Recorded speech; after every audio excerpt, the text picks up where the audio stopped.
السميع العليم من الشيطان الرجيم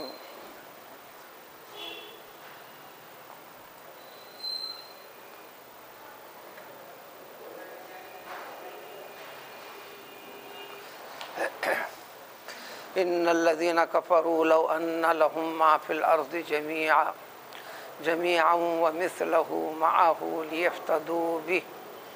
ليفتدوا به من عذاب يوم القيامة ما تقبل منهم ولهم عذاب أليم يريدون أن يخرجوا من النار وما هم بخارجين منها ولهم عذاب مقيم۔ سابق آیتوں کے اندر انسانوں کے چند گناہوں کا تذکرہ تھا، ایسے گناہ جس کو اللہ تعالیٰ نے منع فرمایا ہے انسان کے لیے، ان کا ذکر فرما کر ان کی سزاؤں کا بھی ذکر فرمایا کہ سزا کس طریقے سے ہوگی۔ اس کے فوری بعد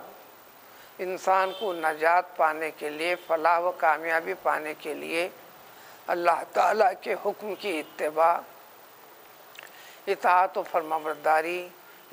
فرمانبرداری انسان اپنی زندگی کے ہر پہلو میں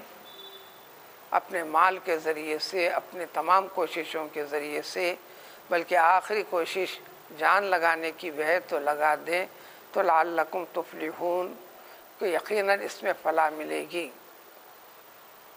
اس پیام خداوندی کو جو حق ہے اس کو قبول کرتے ہوئے، یقین رکھتے ہوئے انسان کو آگے بڑھنے کے لیے تاکید کر دی گئی۔ اگر ایسا نہ کرتا ہو تو جو سزا ہوگی، اگر توبہ نہ کرتا ہو تو جو سزا ہوگی، اور وہ سزا اس عالم میں جس عالم میں انسان کو ہمیشہ رہنا ہے، اس کا تذکرہ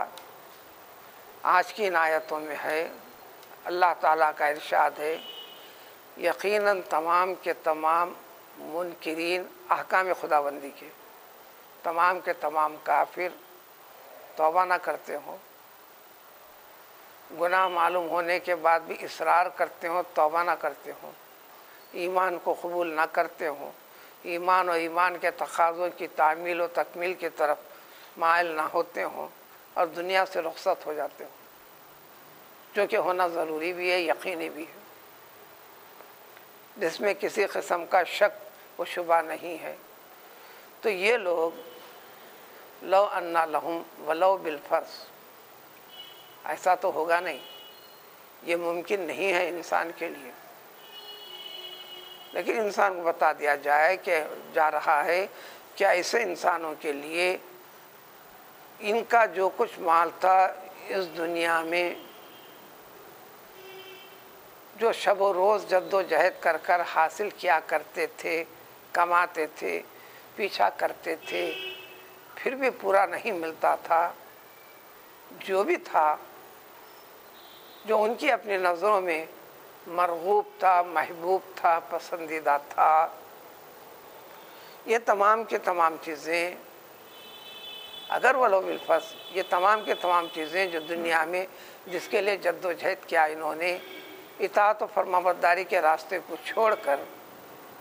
وہ مثلہ معہ، اور اس کے ساتھ ساتھ جتنا کچھ انہوں نے جمع کیا تھا، حاصل کیا تھا یا خرچ کیا تھا، اس کے برابر اور بھی ہو جائے، اس کے ساتھ ساتھ بات آگے بڑھے گی۔ اور ولو بالفرض، ساری دنیا میں جو کچھ ہے سب کچھ بھی، یہ بات اس سے پہلے بھی بتائی جا چکی، لو کے ذریعے سے جو چیز شروع ہوتی ہے عربی میں ایک محال چیز کو ظاہر کرنے کے لیے جس کا ہونا ممکن نہ ہو، لیکن اردو میں اتفاق سے ترجمہ اس کا بھی اگر کرتے ہیں، ان کا ترجمہ بھی اگر کہتے ہیں، اذا کا ترجمہ بھی اگر کرتے ہیں۔ یہ ترجمے میں ہر چیز کے کئی الفاظ کے عربی الفاظ کو اردو میں ترجمہ اگر، ہر اگر میں فرق ہے۔ اسی لفظ کے ساتھ لو کان فیہما آلہۃ الا اللہ لفسدتا، ولو بالفرض، جیسا انسان ایک سے زائد معبود بنا رہے ہیں، اللہ وحدہ لا شریک ہے، یہ سمجھانے بتانے کے لیے بھی اللہ تعالیٰ نے اسی لفظ لو کے ذریعے سے ذکر فرمایا۔ اگر ولو بالفرض ایک کے سوا اور بھی معبود ہوتے تو ایک سے زائد معبود ہوتے تو یہ کائنات کا وجود اپنی حالت کے پر باقی کہاں سے رہتا، بگاڑ پیدا ہوتا۔ یعنی ایسا نہیں ہے، ایسا بالکل نہیں ہے۔ اسی طرح یہاں بھی ایسا بالکل ہو نہیں سکتا۔ لو اگر وہ لو بالفرض انسانوں کے لیے اس دنیا کی زندگی میں اس نے جو کچھ خرچ کیا، جو کچھ جمع کیا، پسند کر کے، چاہ کے، دلچسپی سے، اور جتنا چاہتا تھا پھر بھی نہیں ملا، اور جتنا بھی تھا اگر اتنا اس کے اور برابر بھی مل جائے اس کو، یہ چیزیں قیامت کے دن، لفظ وہ کبھی اور کے معنی میں آتا ہے، کبھی مع کے معنی میں، یہاں پر ود کے معنی میں مع، ومثلہ، اور اس کے ساتھ ساتھ کے ساتھ۔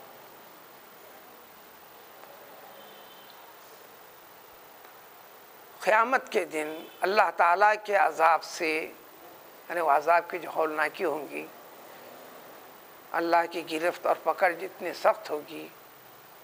برے اعمال کا انجام جس شکل میں ملنے والا ہے، اس وقت انسان چاہے گا ہوگا نہیں، تو اس سے بچنے کے لیے فدیہ دے دے، یعنی بدلہ دے کر اس عذاب سے بچنا چاہے تو ما تقبل منہم، قیامت کے دن یہ ساری کی ساری چیزیں قبول نہیں کی جائیں گی۔ مگر لفظ لو کے ساتھ پہلے تو ہوں گی نہیں، یہ چیزیں ملیں گی نہیں آپ کو۔ اگر ایسا ہو سکتا ہے انسان کے خیال میں، ایسا خیال کیا ہے انسان اور کرتا ہے انسان، تو ما تقبل منہم، اللہ تعالیٰ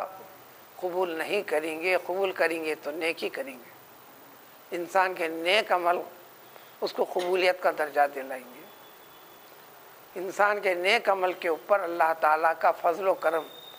یہ درخواست ہو سکتی ہے، یہ درخواست ہو سکتی ہے۔ وَلَهُمْ عَذَابٌ عَلِيمٌ، بلکہ ان کے لیے دردناک قسم کا عذاب ہوگا۔ اور یہ عذاب وقتیہ طور پر نہیں ہوگا، ایک مدت کے لیے نہیں ہوگا، ہمیشہ ہمیشہ کے لیے رہے گا۔ اس کیفیت کو بتاتے ہیں، جس عذاب میں انہیں مبتلا کیا جائے گا، دوزخ کے جس مقام میں ان کو ڈال دیا جائے گا، تو یہ تمام کے تمام دوزخیوں کی ایک فکر ہوں گی، اور یہ فطرت بھی رہے گی۔ تکلیف سے بچنے کے لیے انسان بھاگ دوڑ بھی کرتا ہے۔ یہ چاہیں گے کہ دوزخ سے، آگ سے یہ نکل کر بھاگیں، وما ہم بخارجین منہا، وہ اس سے نکل نہیں پائیں گے۔ یہ آخرت کی غیب والی خبر ہے جو قیامت کے دن ہوگا۔ یہ ساری کی ساری چیزیں مرنے کے بعد والی چیزیں ہیں۔ یہ اعلان کئی جگہ کئی پہلوؤں کے ساتھ ذکر کیا گیا ہے، لیکن اس کے علاوہ بھی کلام پاک میں قدرت کے ایسے نمونے کئی مقامات پر کئی پہلوؤں سے پیش کیا گیا ہے۔ یہ اللہ تعالیٰ کی جو حصار بندی ہوں گی وہ کیسی ہوگی، جس کی تفصیل چند آیتوں پہلے ہم نے پڑھا بھی ہے، سنا بھی ہے۔ پیغمبر موسیٰ علیہ السلام کی قوم حکم خداوندی کی تعمیل سے انکار کر دیا، جہاد کے لیے نکل کر مقدس زمین کو حاصل کرنے کا حکم دیا تھا۔ یہ بھی پیام سنا دیا تھا اللہ تعالیٰ، تم داخل ہو جاؤ، تمہیں تمہارا ملک مل جائے گا، جہاں بیت المقدس ہے اس کو آزاد کرانا ہے، ہمارے حکم کی تعمیل میں تم داخل ہو جاؤ۔ پھر اللہ کے نیک بندوں نے بھی بتایا تھا کہ وَادْخُلُوا عَلَيْهِمُ الْبَابَ، اجی شہر کے دروازے تک تو تم پہنچ جاؤ حکم کی تعمیل میں۔ اللہ تعالیٰ فتح، کامیابی دلانے کا وعدہ فرما چکا ہے، جو بھی شکل ہوگی سو ہوگی، انہوں نے انکار کر دیا تو میدان تیہ میں آسمان کے نیچے نہ کوئی درخت نہ کوئی شجر حجر،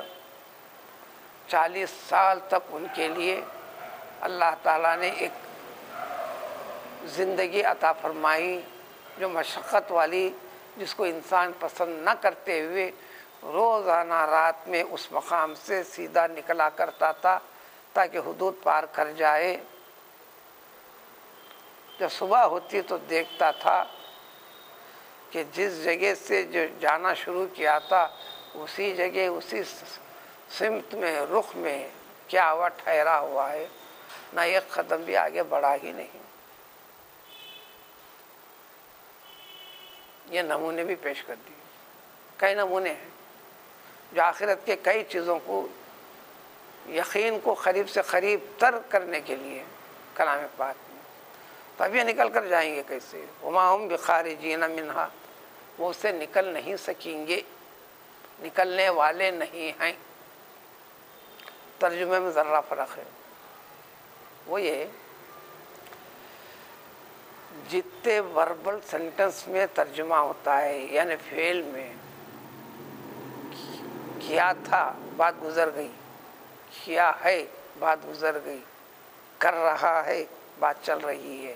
کرے گا بات ہونے والی ہے، ایسے ترجمے کو، ایسے مطلب کو کہتے ہیں فعل زمانے کے ساتھ جوڑ کر۔ اللہ تعالیٰ اپنی حمد و ثنا کلام پاک میں جہاں بھی بیان کیا ہے ایسے فعل والے لفظ کے ساتھ نہیں، جیسے الحمدللہ رب العالمین، سبحان الذی اسریٰ، الحمدللہ الذی انزل علی عبدہ، فعل نہیں، اسم۔ اسم کے اندر معنی ہمیشہ ہمیشہ کے لیے ہوتے ہیں، کیونکہ زمانے سے نہیں، اس لیے اللہ تبارک تعالیٰ زمانوں سے پہلے بھی ہے، وہی ہے، زمانوں کو وجود بخشنے کے بعد بھی وہی ہے۔ کل شیء ہالک الا وجہہ، ساری کائنات ختم ہو جائے گی وہی رہے گا۔ اللہ تھا ایسا نہیں، اللہ ہے پہلے نہیں تھا ایسا نہیں، اللہ ہوگا ایسا نہیں، اللہ ہے فعل کے ساتھ نہیں۔ تو اسی طرح عذاب والے مفہوم کو اللہ تعالیٰ نے یخرجون کہنے کی جگہ اسم کے ساتھ ذکر کیا، وما ہم بخارجین منہا، نکلنے والے نہیں ہیں، نکلیں گے نہیں ایسا نہیں، اسی کے اندر ہے کہ ہمیشہ ہمیشہ کے لیے رہیں گے۔ جو سمجھ رہے ہیں ایک مدت کے بعد ہو جائے گا، جیسے انسان دنیا میں بڑی مصائب میں آنے کے بعد بیسیوں انسان تجربے انسان کے سامنے روزے مر رہا ہیں، چلو موت کے ساتھ چھٹکارا ہو سکتا ہے، خودکشی کر لیتا ہے، اس لیے کہ دنیا کے پیچیدگیاں جو اس کے ساتھ جڑ گئی ہیں اس سے نکلنے کی کوئی راہ اس کو مل نہیں رہی ہے۔ یہ زعم باطل یعنی غلط خیال کرتے ہوئے اپنے آپ کو ختم کر دیتا ہے۔ ظاہری طور پر کئی ایک چیزوں سے بچ بھی جاتا ہے، کئی ایک مطالبہ کرنے والے ان کے متعلقین کا ایک زمانے تک پیچھا کریں گے، جب نہیں ہو سکا تو خاموش بیٹھ جائیں گے۔ بعض لوگ تو اب وہ رہا ہی نہیں، اب جانے دو بول کے چھوڑ دیں گے۔ یہ چھٹکارا تو ملا، لیکن وہاں ایسا ہونے والا نہیں۔ وما ہم بخارجین منہا، اس کی مزید تفصیل سورہ نساء میں پچھلے گزر چکی ہے۔ کلما نضجت جلودہم بدلناہم جلودا، انسان کی چمڑی جل جائے گی، ختم ہو جائے گی، پھر فور نئی چمڑی چڑھا دی جائیں گی، تاکہ عذاب پہلے مرحلے میں جو انتہائی شدت کے ساتھ محسوس ہو رہا تھا ہمیشہ ہر وقت وہ احساس ایسا ہی رہے، یعنی عادت بھی نہیں پڑیں گی۔ وَلَهُمْ عَذَابٌ مُقِيمٌ، پھر مزید تاکید کے لیے ان کے لیے ہمیشہ قائم رہنے والا یعنی دائمی عذاب ان کے لیے ہوگا۔ یہ غیب والی چیزیں ہیں، یہ یقینی ہونے والی چیزیں ہیں۔ اس کو ملحوظ رکھ کر قرآن نے ایک طریقہ اختیار کیا ہے۔ دو پہلو ہیں، لیکن عام انسانوں کے لیے کم سے کم یہ پہلو، جنت کی نعمتیں، جنت کی تفصیلات ذکر کرتے ہیں، کر کے یہ فرمایا کہ فَلْيَتَنَافَسْ الْمُتَنَافِسُونَ، جی ایک دوسرے سے آگے مسابقت کرنا ہے، بھاگ دوڑ کر کر آگے بڑھ کر کسی چیز کو پانے کی جد و جہد کرنا ہے، تو وہ تفصیل جنت اس کے خاکہ پیش کر کر فرماتے ہیں اس جیسی چیزوں کے لیے کوشش کرے۔ وَلِهَذَا فَلْيَعْمَلِ الْعَامِلُونَ، جی اس جیسی چیزوں کے لیے تم کم سے کم عمل کرو۔ تو لہذا دوسرا پہلو دوزخ اس کے ہولناکیوں کا تذکرہ کر کر اس کے ہولناکیوں کو ملحوظ رکھتے ہوئے کم سے کم اس سے بچنے کی کوشش کرو، جد و جہد کرو، پھر اللہ تعالیٰ کے فضل کے طالب رہو۔ دوسرا اور ایک پہلو، وہ بہت بڑا پہلو، نہ ان کے سامنے جنت ملحوظ نہ دوزخ، صرف اللہ تعالیٰ کی رضا، وہ بڑا درجہ ہے۔ اللہ تعالیٰ کے ایسے مخلص بندوں کی تعداد دنیا کے کثیر بے حد و حساب بندوں کے مقابلے میں وہ بہت کم ہوتی ہے۔ اس لیے نیک بندوں کی بھی تقسیم اللہ نے فرما دیا، اس کی تفسیر خاص طور پر سورہ واقعہ میں السابقون السابقون اولئک المقربون ایک، پھر اصحاب یمین دو، پھر اصحاب شمال، یہ 3 درجوں میں بانٹے ہیں، اس کی تفسیر آئے گی جگہ پہ۔ تو لہٰذا یہ پہلو بار بار جو آنے کی وجہ یہ ہے خوف خداوندی جو یقینی طور پر ہونے والی ہے، اس کا خوف رکھو، خوف رکھ کر کم سے کم اس خوف سے بچنے کے لیے کم از کم کوشش کرے انسان، پھر اللہ تعالیٰ شاید قبول فرما لے۔ یہ درمیان میں انجام کو ذکر کر کر پھر کچھ چند احکام اگلی آیت میں سلسلہ آگے بڑھے گا۔ سبحان اللہ۔